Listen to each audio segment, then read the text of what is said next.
Hi friends, welcome to our channel. పత్తి సాగు చేసే రైతులు ప్రధానంగా ఎదుర్కొనే తెగుళ్ళ సమస్యలలో టొబాకో స్టిక్ వైరస్ ఒకటి.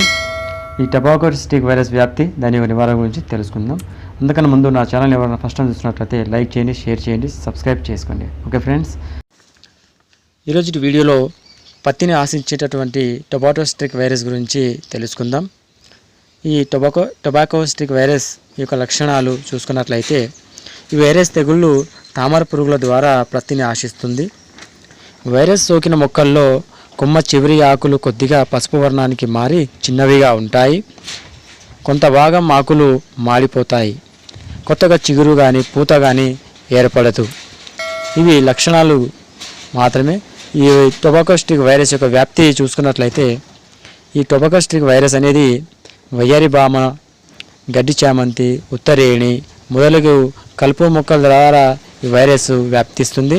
కావున ఈ మొక్కలను నాశనం చేయడం మంచిది. ఈ కలుపు మొక్కలను నాశనం చేయడం ఉత్తమం. ఈ టొబాకో స్టిక్ వైరస్ యొక్క నివారణను చూసుకున్నట్లయితే, తామర పురుగుల నివారణకు అవసరాన్ని బట్టి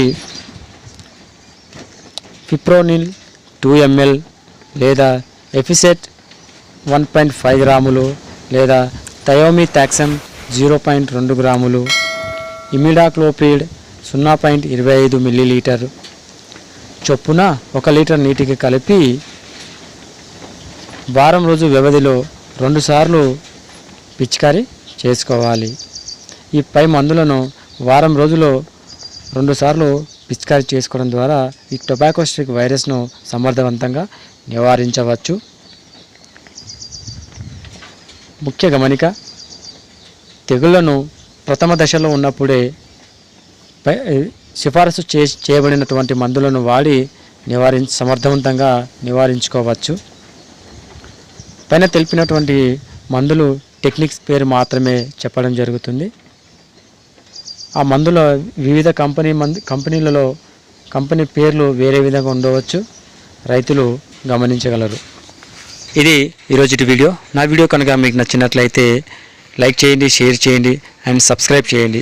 మీరు షేర్ చేసి మీరు సబ్స్క్రైబ్ చేసినట్లయితే నాకు సపోర్టివ్గా ఉంటుంది. నేను మరిన్ని మంచి వీడియోస్ చేయడానికి నాకు సపోర్ట్గా ఉంటుంది అన్నమాట. Thanks for watching. జై హింద్.